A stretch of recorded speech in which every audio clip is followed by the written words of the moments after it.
Innal hamdalillah nahmaduhu wa nasta'inuhu wa nastaghfiruh wa na'udzu billahi min shururi anfusina wa min sayyiati a'malina may yahdihillahu fahuwal muhtadi wa may yudlil fala tajida lahu waliyyan mursyida.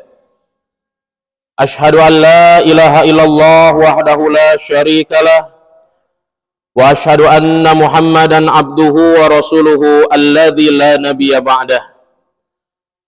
Allahumma fasalli wa sallim wa barik ala hadzal nabiyyil karim nabiyyina Mustafa Muhammadin sallallahu alaihi wasallam wa ala alihi wa ashabihi wa atba'ihi wa ansarihi wal mujahidin at-tahirin alladzina yujahiduna fi sabilihi saffan ka'annahum bunyanun marsus.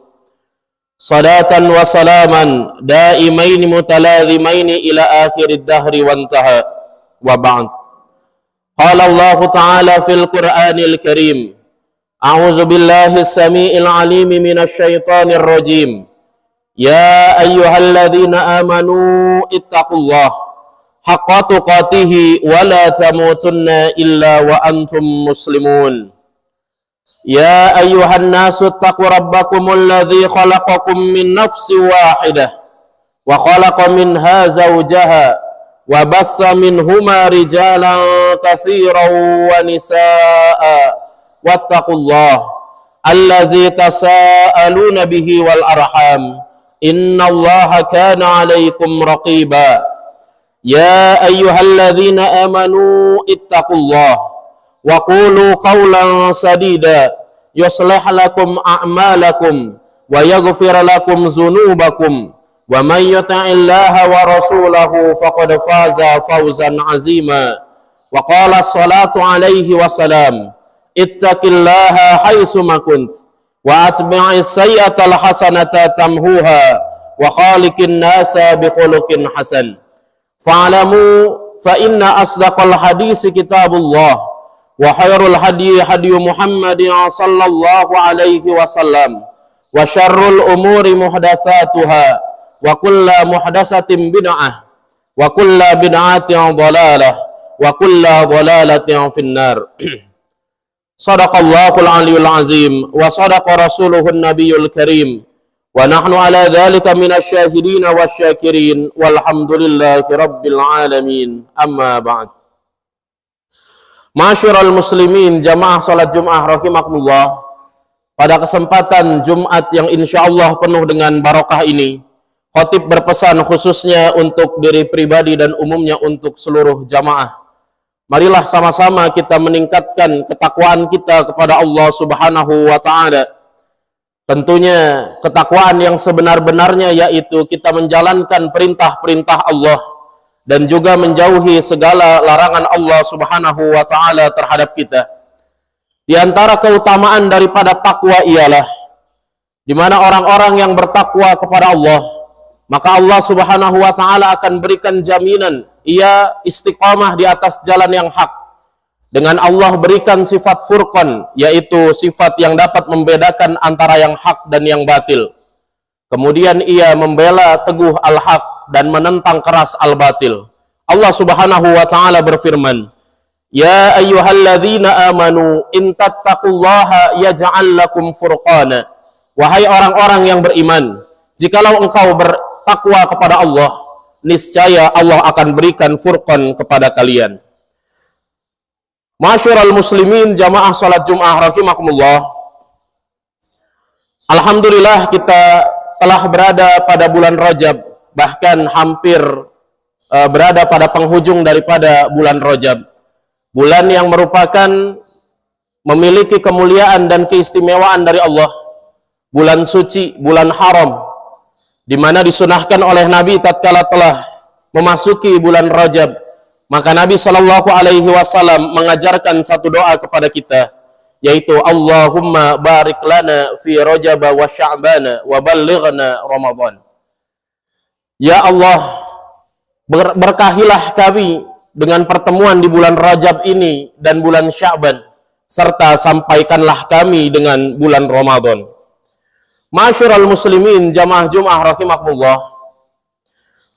Dalam catatan sirah nabawiyah bertepatan dengan pada bulan Rajab, terdapat suatu peristiwa besar yang pernah dialami oleh Rasulullah sallallahu alaihi wasallam, yaitu peristiwa Isra Mi'raj, yang merupakan suatu peristiwa di mana Allah Subhanahu wa taala hendak menghibur Rasulullah sallallahu alaihi wasallam. Di mana peristiwa ini terjadi pada tahun 10 dari kenabian, 10 bi'sah menurut riwayat yang paling sahih. Dan tahun 10 dari kenabian ini merupakan tahun yang diistilahkan dengan Amul Huzni atau tahun duka cita. Karena Allah Subhanahu wa taala hendak menghibur Rasulullah sallallahu alaihi wasallam setelah berbagai rentetan peristiwa atau ujian yang begitu berat yang dialami oleh Rasulullah sallallahu alaihi wasallam, di mana pada tahun yang bersamaan Rasulullah sallallahu alaihi wasallam kehilangan istri tercintanya, yakni Khadijah binti Khuwailid radhiyallahu anha, yang Allah Subhanahu wa taala panggil ke sisinya. Yang mana kehilangan Khadijah ini bukan semata-mata hilangnya atau meninggalnya seorang istri bagi suaminya, akan tetapi Khadijah merupakan support sistem terbaik Rasulullah yang selalu membantu dakwah Nabi Shallallahu Alaihi Wasallam. Bahkan background daripada Khadijah yang merupakan pedagang, dengan banyaknya harta benda yang ia miliki, ia gelontorkan untuk kepentingan dakwah Rasulullah Shallallahu Alaihi Wasallam. Belum lagi hilang rasa pilu Rasulullah disebabkan wafat dari istrinya, disusul dengan wafat daripada pamannya, yakni Abu Thalib, paman yang paling memberikan kasih sayang kepada Rasulullah, yang mendidik Rasulullah dari kecil. Dan ketika Rasulullah telah menjadi Nabi dan Rasul, Abu Thalib merupakan protektor terbaik Rasulullah, penjamin atau pelindung terbaik Rasulullah Shallallahu Alaihi Wasallam dari gangguan musyrikin Quraisy. Kemudian tatkala keduanya telah meninggal, telah wafat, gangguan daripada orang-orang Quraisy semakin besar terhadap Nabi Shallallahu Alaihi Wasallam dalam rangka memberhentikan dakwah Rasulullah. Maka kemudian Rasulullah Shallallahu Alaihi Wasallam mencoba untuk berhijrah ke negeri Taif, ke kota Taif, dengan harapan orang-orang Taif mau menerima dakwah Rasulullah dan menerima Islam di dalam kota tersebut. Namun hasilnya qadarullah, di awal dakwahnya Rasulullah Shallallahu Alaihi Wasallam mendapati berbagai macam penolakan yang sangat keras dari penduduk Taif, baik itu berupa caci maki, bahkan sampai penduduk Taif beramai-ramai melempari Rasulullah dengan bebatuan, sehingga Rasulullah Shallallahu Alaihi Wasallam di sekujur tubuhnya mengalir darah beliau disebabkan karena lemparan batu dari penduduk Taif. Maka rentetan daripada ujian Rasulullah Shallallahu Alaihi Wasallam dalam dakwah tersebut, Allah Subhanahu wa taala hendak menghibur Rasulullah, yakni dengan peristiwa Isra dan Mi'raj. Allah Subhanahu wa taala memperjalankan Rasulullah Shallallahu Alaihi Wasallam pada suatu malam yang diberkahi dari Masjidil Haram ke Masjidil Aqsa. Kemudian dinaikkannya Rasulullah dari Masjidil Aqsa ke Sidratul Muntaha. Allah Subhanahu wa taala mengabadikan kisah ini dalam surah Al-Isra ayat pertama. A'udzubillahi minasyaitonir rajim. Bismillahirrahmanirrahim. Subhanallazi asra bi'abdihi lailam minal masjidil harami ilal masjidil aqsa allazi barakna haulah linuriyahu min ayatina innahu huwas sami'ul basir. Maha suci Allah yang telah memperjalankan hambanya di malam hari dari Masjidil Haram menuju Masjidil Aqsa yang telah kami berkahi sekelilingnya, supaya kami perlihatkan tanda-tanda kebesaran kami kepada mereka. Sesungguhnya Allah Subhanahu wa taala Maha mendengar lagi Maha melihat.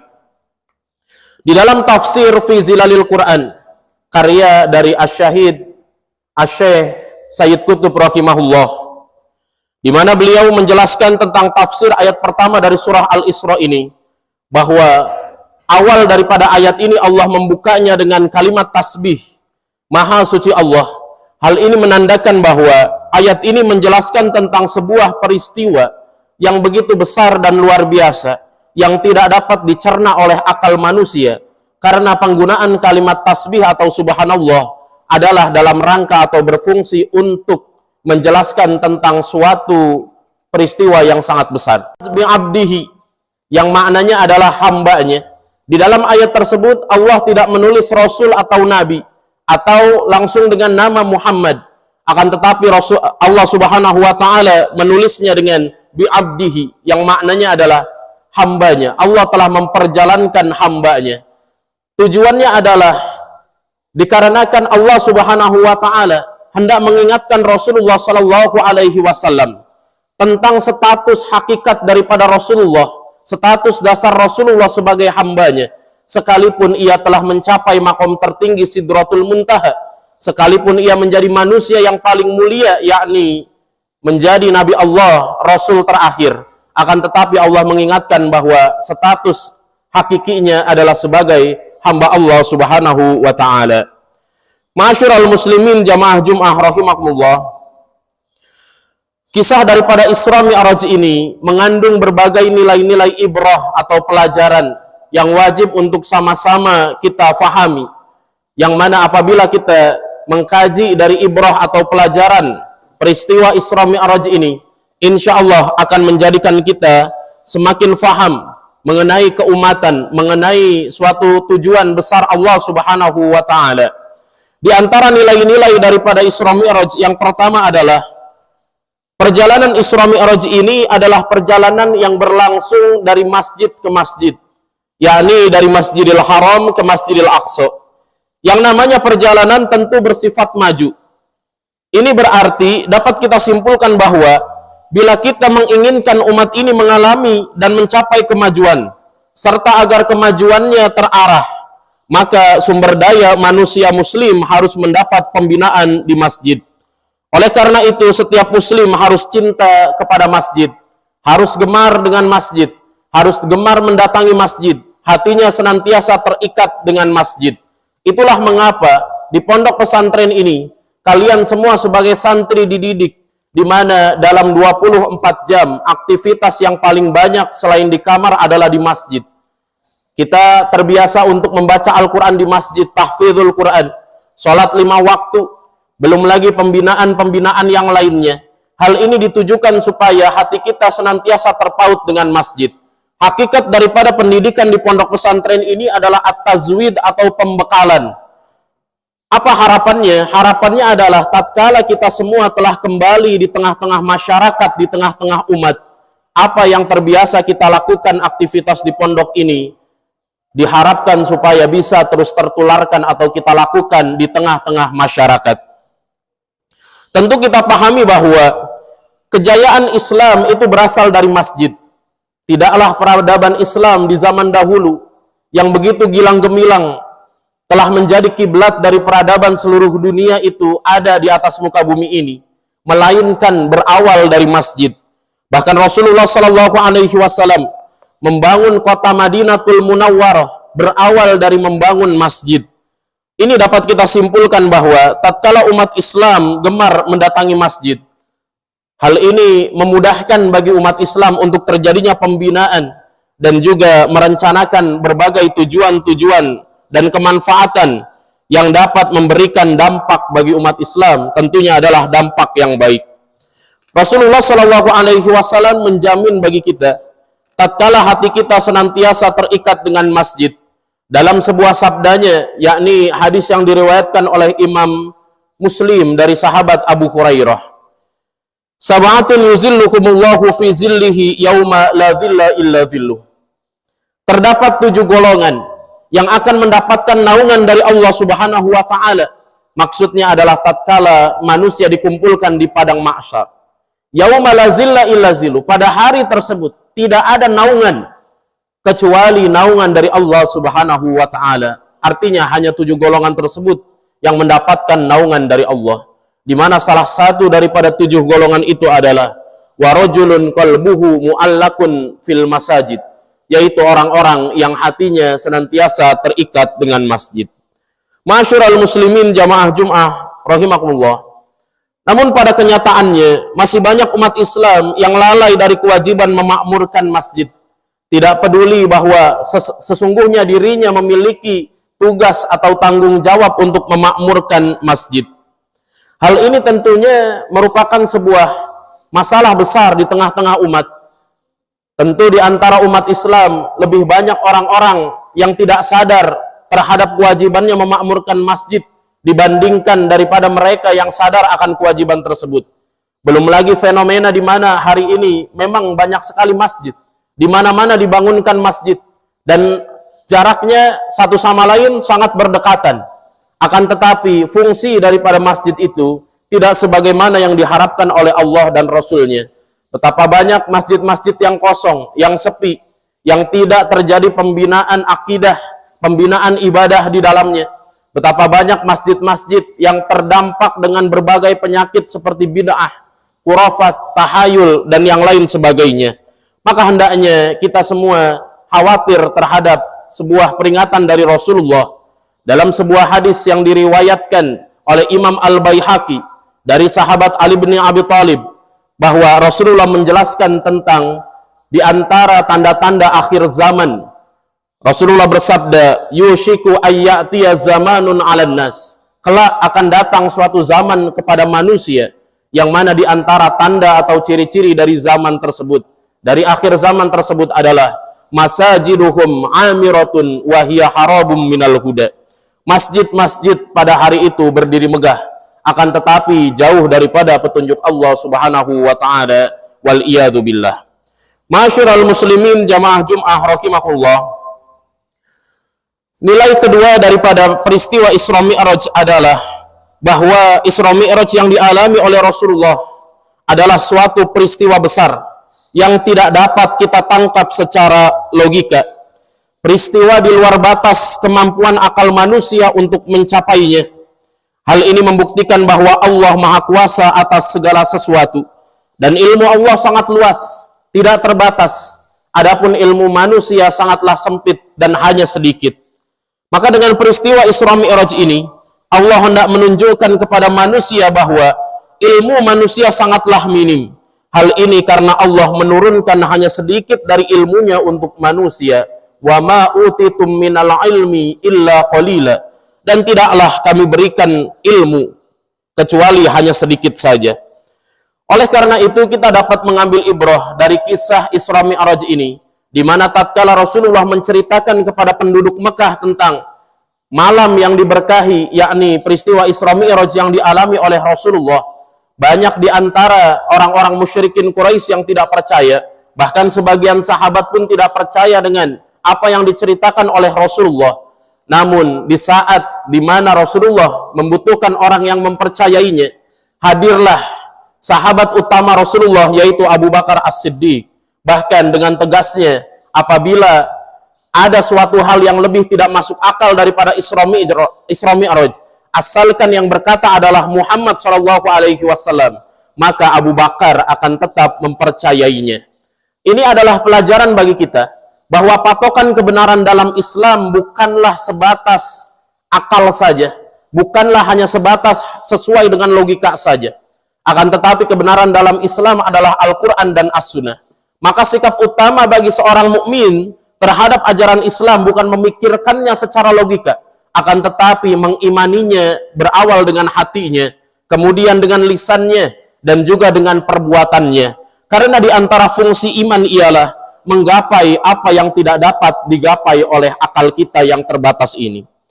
Ma'asyiral muslimin jamaah Jum'ah rahimakumullah. Kemudian yang ketiga dari nilai Isra Mi'raj adalah bahwa Isra Mi'raj merupakan perjalanan antara dua kota suci, dua masjid yang disucikan oleh Allah Subhanahu wa taala, yaitu Masjidil Haram yang berada di Mekah dan Masjidil Aqsa yang berada di kota Yerusalem. Dua kota ini merupakan kota yang syarat akan kemuliaan dari Allah. Masjidil Haram dan kota Mekah tentunya disebabkan karena terdapat Ka'bah yang merupakan kiblat bagi seluruh umat Islam dan juga tempat berkembangnya ajaran Islam. Adapun Yerusalem dan Masjidil Aqsa merupakan masjidnya para nabi, negerinya para nabi, dan juga segala rentetan peristiwa akhir zaman kelak akan terjadi di Masjidil Aqsa dekat dengan Yerusalem. Ma'asyiral muslimin jamaah Jum'ah rahimakumullah, karenanya jangan pernah sama sekali kita memalingkan pandangan kita terhadap saudara-saudara kita, khususnya adalah mereka yang berada di Palestina.